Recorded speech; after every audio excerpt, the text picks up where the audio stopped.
You weren't betrayed by an enemy. You were disarmed by something softer, an easy smile, a warm gaze, a well-timed kindness that arrived when you were at your thinnest point. You trusted it because you were raised on a script that said, if you're kind enough, patient enough, good enough, the world will echo it back. That love equals honesty. That vulnerability breeds loyalty. That being real guarantees reward. But here you are, picking through the quiet wreckage, hurt not by fists, but by silence, erosion, and the slow grind of disappointment. You're not naive. You were trained to think sincerity is a shield, trained to believe pure intentions equal safety. So you kept your heart uncovered and your voice soft. And when people took, you told yourself it was temporary. But the bill kept coming due. Machiavelli warned about this 500 years ago. People move not by goodness, but by necessity. They stay when it serves them. They leave when it doesn't. They won't explain, won't apologize, won't tidy the mess, because your silence made it easy to keep taking. This isn't a pep talk. This is strategy. You've been fighting a war you didn't know existed, a war of signals, frames, and perception. If you've ever wondered why manipulators win, why empathetic people bleed, why giving everything buys you nothing, stop looking for comfort and switch to tactics. The core lie to unlearn is simple. Goodness does not guarantee protection. What protects you is presence, perception, and power. How you enter a room, what you reveal, what you withhold, what your silence costs. The pain you carry rarely screams. It whispers. It festers in the places you were told to call strength. People see your calm and call it wisdom. They see your forgiveness and call it virtue. They mistake your stillness for peace because they never paid the price it took to hold it. You've been touched 100 times by erosion, by those who stood on your empathy, who treated compassion like permission, who used your loyalty as a blindfold. And the worst part? You let it happen, not from weakness, but from hope. You hoped they would grow. You hoped kindness would inspire reciprocity. You hoped showing up would teach them how to show up too. It didn't. You shrank instead. You learned to be easy, to keep the peace, to need less and ask for even less. The world applauded. Mature, wise, steady. But what they really meant was convenient. Your endurance made their lives cheaper. Your quiet made their messes painless. You called it strength. Inside, something was dimming. Real strength isn't staying while you dissolve. Real strength is clarity. It's not swallowing the sentence that burns on your tongue. It's speaking it clean or walking away with finality. Machiavelli's verdict is blunt. If your silence buys peace but costs you your soul, that's not virtue, it's surrender. How many times have you surrendered in small ways, in daily conversations where you knew the truth and ate it anyway? How many patterns did you recognize and still perform because you feared the pause that follows a boundary? Be honest. Who's been the villain in your story? Who benefited from your predictability, from knowing that a little guilt, a little nostalgia, a shaky apology would restore their access? The bitter truth is this: you bled quietly and called it strength. Bleeding isn't strength. It's a signal. It says you've ignored the cost for too long. Endurance without recognition is not love. It's erasure. So this is your permission slip. Stop performing peace for people who thrive on your silence. Stop shrinking so others feel tall. Stop confusing availability with virtue. Let them say you've changed. Let them call you distant, cold, unrecognizable. Translation: they've lost access to the version of you that never said no. You're not their mirror anymore. You're not their emotional sponge. You're becoming something weightier, sharper, quieter, and unbreakable. You're becoming sovereign. Before you blame yourself entirely, zoom out. This wasn't random. It was engineered. You were rewarded early for being agreeable, for smiling through discomfort, for saying yes when every cell screamed no. That's not personality, it's programming. Culture trains you to believe that pleasing equals connection, that being liked is safer than being respected. Your nervous system learned, don't make it difficult. So you flinch at conflict, over-explain to be understood, apologize for your tone when you said nothing wrong.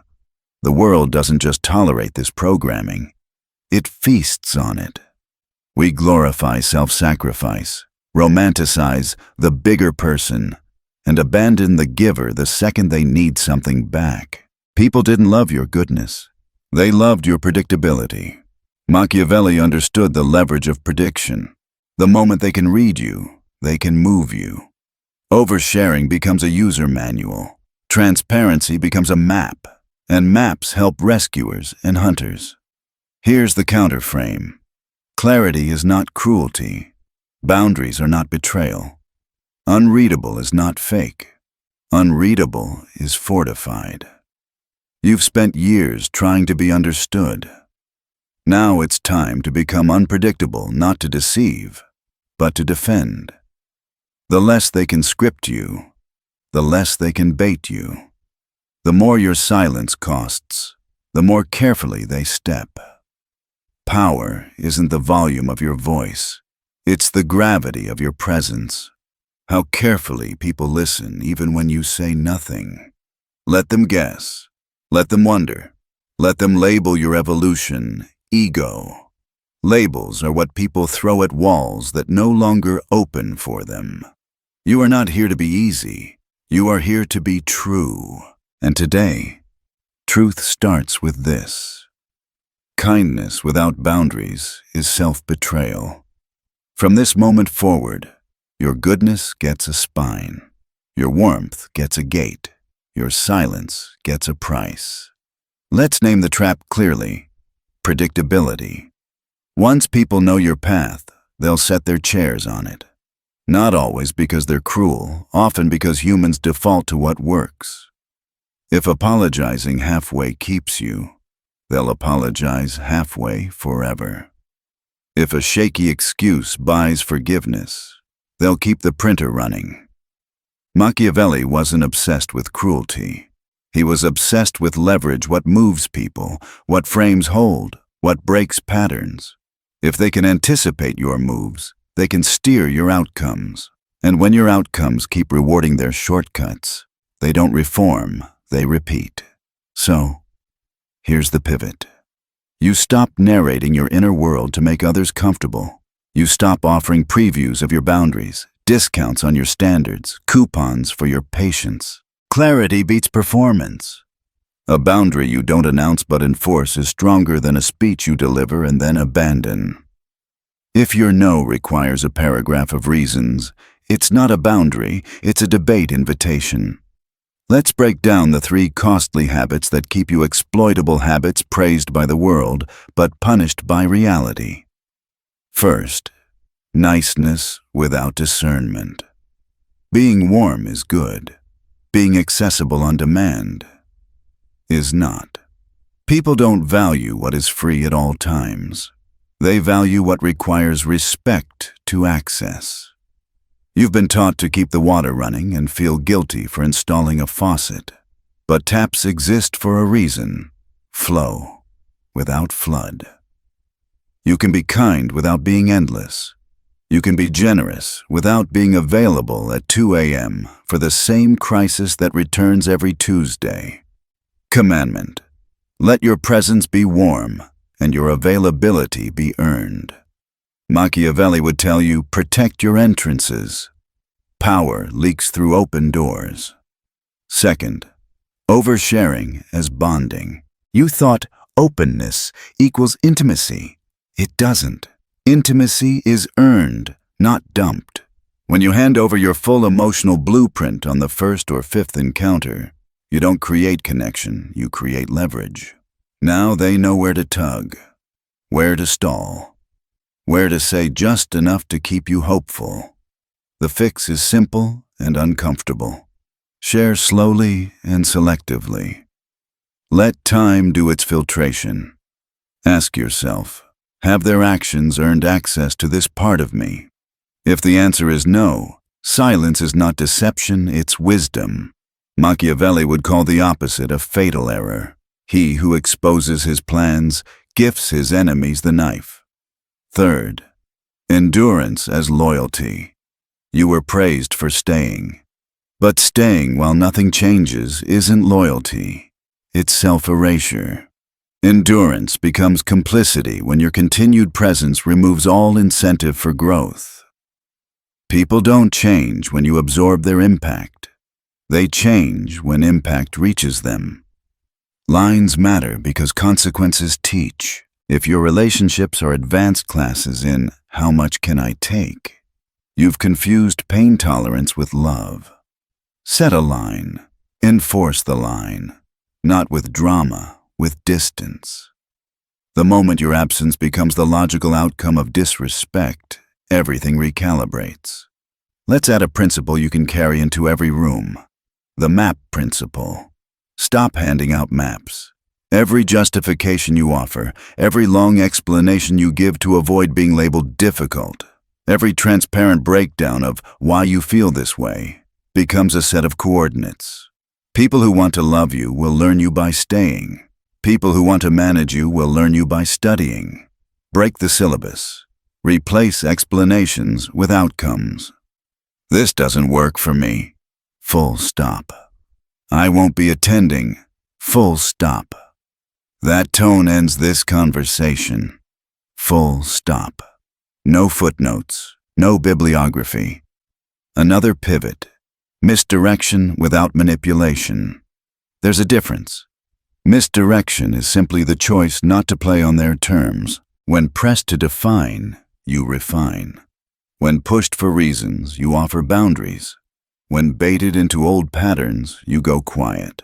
You don't owe the courtroom a closing statement every time. Your stillness is an answer. Your distance is a message. Your delay is a reset.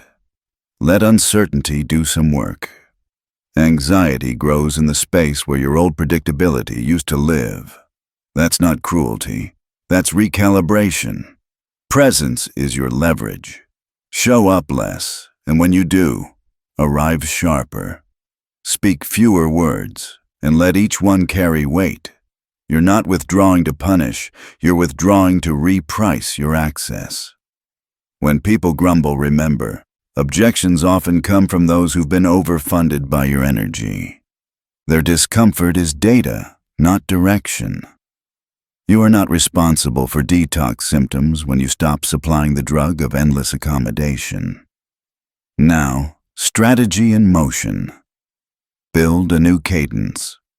Observe, decide, act without broadcast.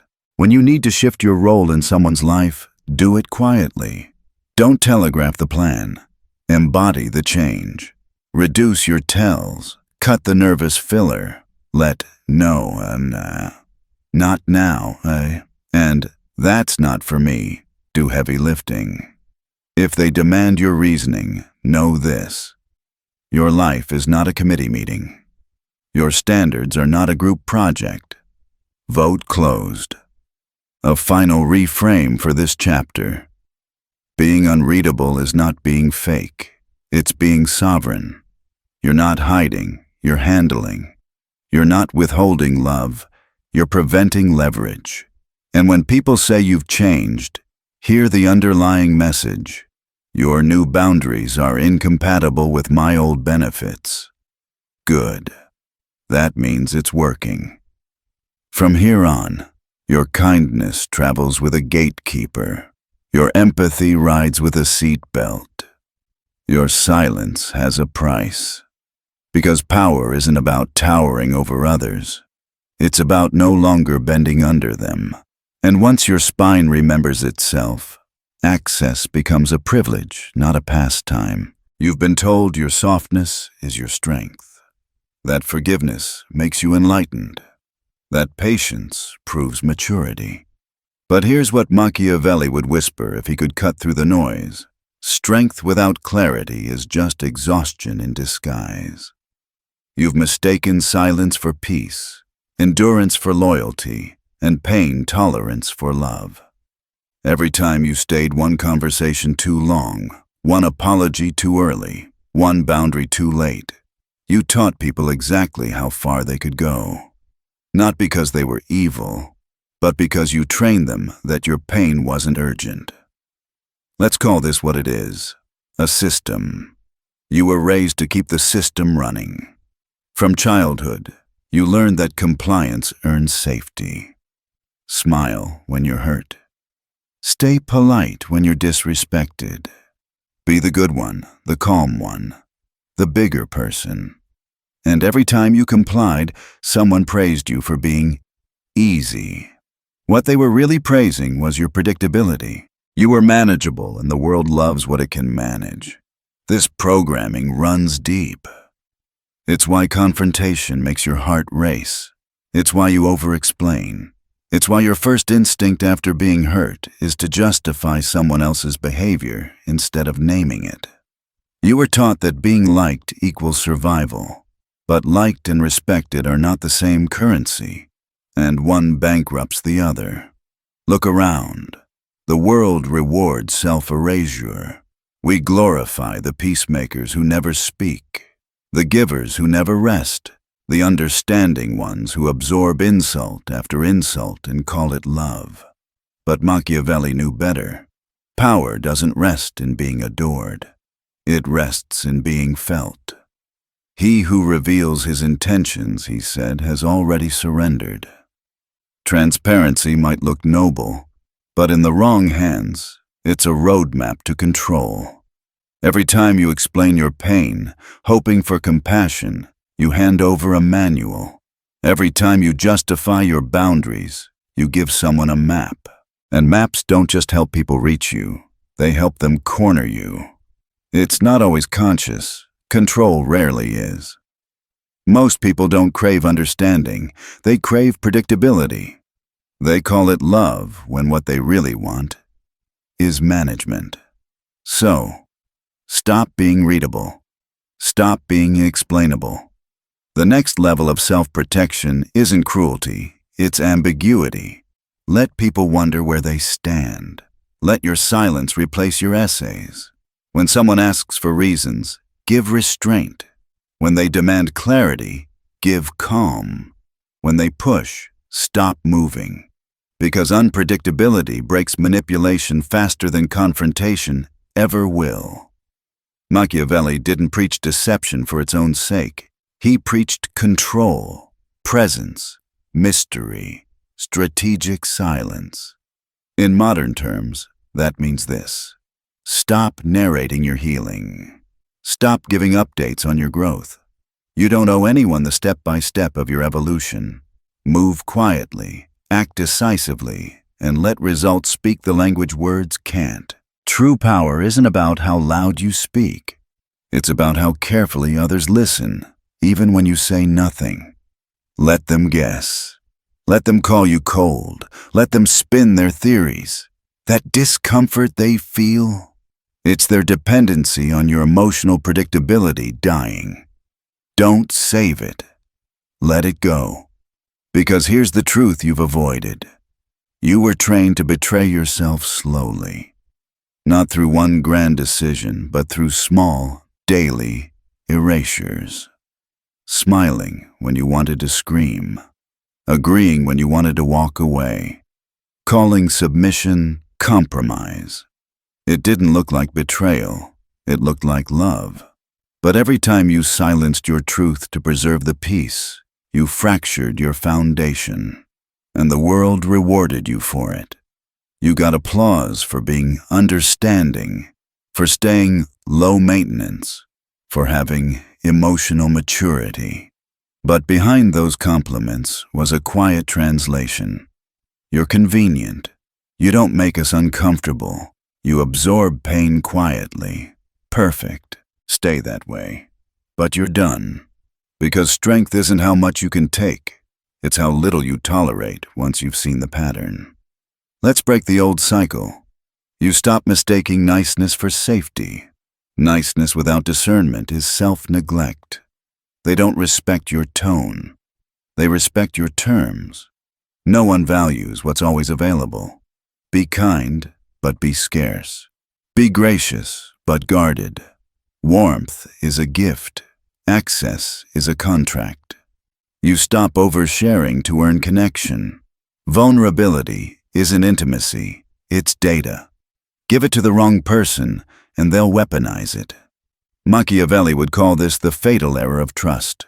Giving the knife and then blaming the hand that cuts. You stop calling endurance love. Staying where you're unseen isn't loyalty. It's self-abandonment. People change when they fear losing you, not when they're sure you'll stay. So when disrespect repeats, don't announce your boundaries. Enforce them with absence. It will feel unnatural at first. You'll want to explain. You'll want to fix the misunderstanding. Don't. Stillness is stronger than argument. Your quiet withdrawal will echo louder than 1,000 speeches. When they say, "You've changed," let that sentence hang. Don't correct them. Don't comfort them. They're right. You've changed. You finally stopped making your boundaries polite. Machiavelli said, "Never do your enemy a small injury." In modern psychology, that means stop forgiving without consequence. Stop teaching people that hurting you is reversible. When you make your pain cheap, they keep buying. This isn't revenge. It's recognition.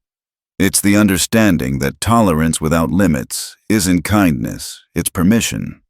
When you erase yourself to keep the peace, the world learns to love your absence more than your presence.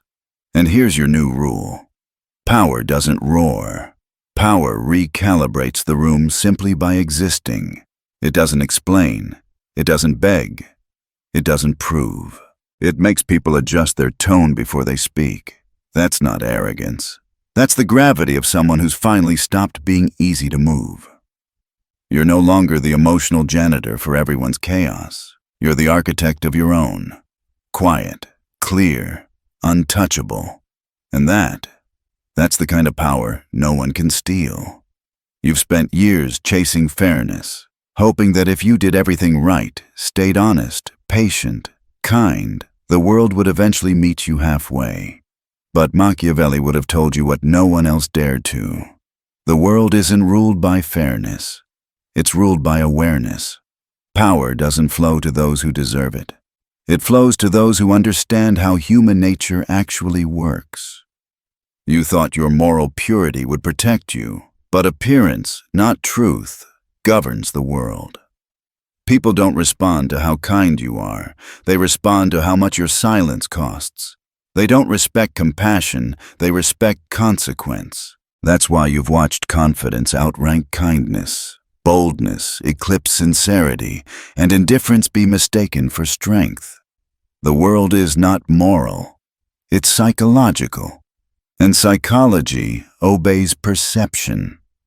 Machiavelli wasn't teaching cruelty, he was teaching calibration. He understood that morality bends under power. That's why he said, "It is better to be feared than loved, if you cannot be both."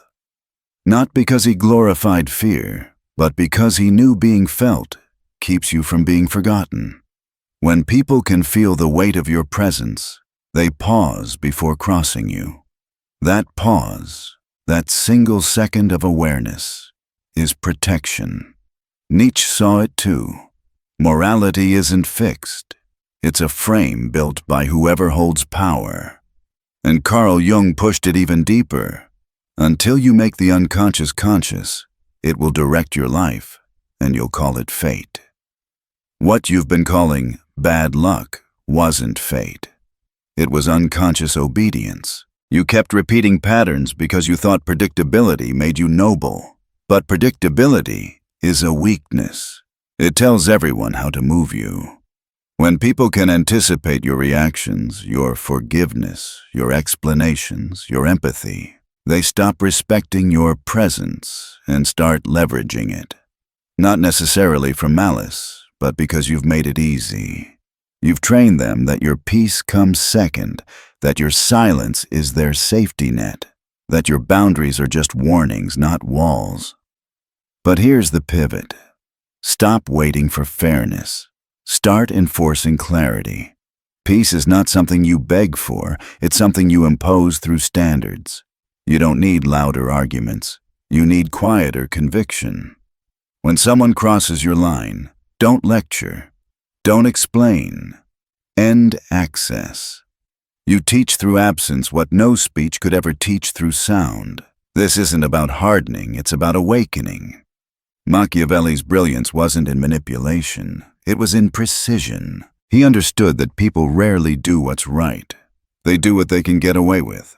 So if they've gotten away with draining you, it's because you allowed the frame. You created the stage where overgiving was applauded and boundaries were optional. But now, that frame collapses. Morality that costs you your sovereignty isn't virtue. It's quiet suicide.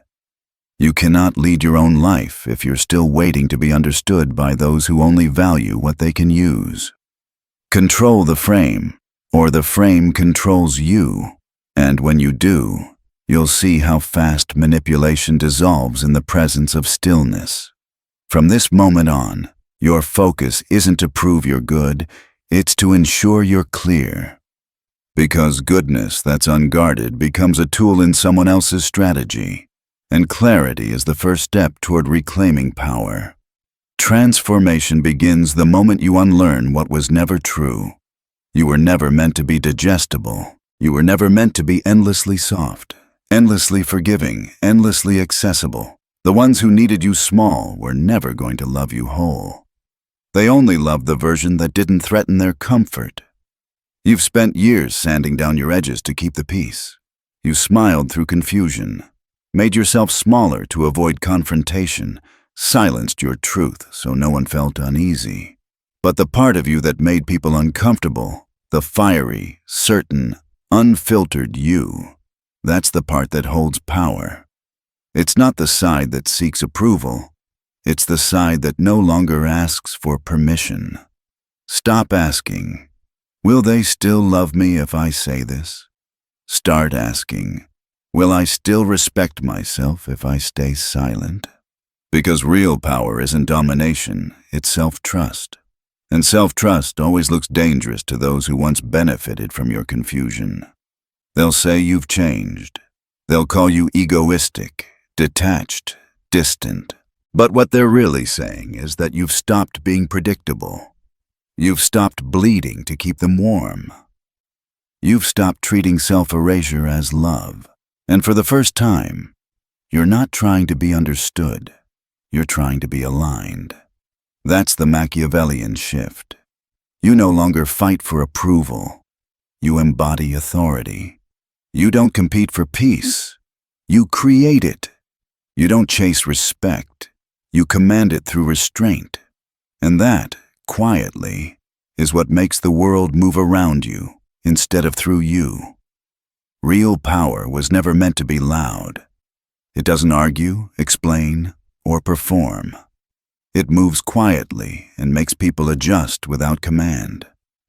Machiavelli understood this. Power is not in words, it's in presence. It's the kind of stillness that bends a room before you even speak. You've spent your life explaining yourself, trying to be understood. But understanding isn't protection, it's exposure. Every explanation, every justification gave someone a map to anticipate you, manipulate you, and move you. So stop narrating. Move in silence. Let your absence speak where your words used to. When people can't read you, they can't plan around you. Confusion, used wisely, is control. Predictability is comfort for others, but it's a cage for you. The moment they know what you'll do next, you lose leverage. So stop broadcasting your emotions. Let them feel the distance. Let them guess. That uncertainty is your shield. Be deliberate with your presence. Don't show up where you're disrespected. Don't speak just to soften silence. Your stillness should make others measure their tone before approaching. That's not arrogance. It's calibration. Machiavelli wrote that a ruler's intelligence can be seen by the company he keeps. So, look around. Who honors your silence? And who panics without your response? Their reactions reveal their motives. Silence is a mirror. It exposes who depended on your constant availability. The ones calling you cold are the ones who lived off your warmth. Let them say you've changed. They're right. You've stopped making yourself easy to use. You're no longer responsible for fixing everyone else's discomfort. Their confusion is not your emergency. You've outgrown the role of the emotional caretaker. That's sovereignty, the art of staying calm when others need chaos to feel alive. When boundaries are crossed, stop warning people. End access. No speeches, no closure, just silence. Absence teaches faster than arguments ever could. You're not punishing, you're preserving. Precision is not cruelty, it's control. Your energy is currency. Spend it wisely. People who truly value you will meet you at your new standard. The rest will fade when they realize you don't explain, chase, or negotiate anymore. You don't owe loyalty to those who confuse it with submission. You don't owe kindness to those who weaponize it. You owe yourself clarity. And that clarity will look ruthless to those who once fed on your confusion. Let them call you selfish. Let them call you distant. Machiavelli said it best. The promise given was a necessity of the past. The word broken is a necessity of the present. You are allowed to evolve. You no longer need to be liked to be respected. You no longer need to be understood to be powerful. When you withdraw, the room rearranges. That's presence. There's a silence that isn't emptiness, it's command. A stillness that isn't coldness, it's focus. You've stopped leaking power through apologies and explanations. You've stopped proving your worth through endurance. Now, your standards speak for you. Because power doesn't chase validation, it creates gravity. It doesn't ask for fairness, it enforces terms. That's the Machiavellian way. Quiet, calculated, sovereign. You don't need to be feared or loved. You only need to be felt.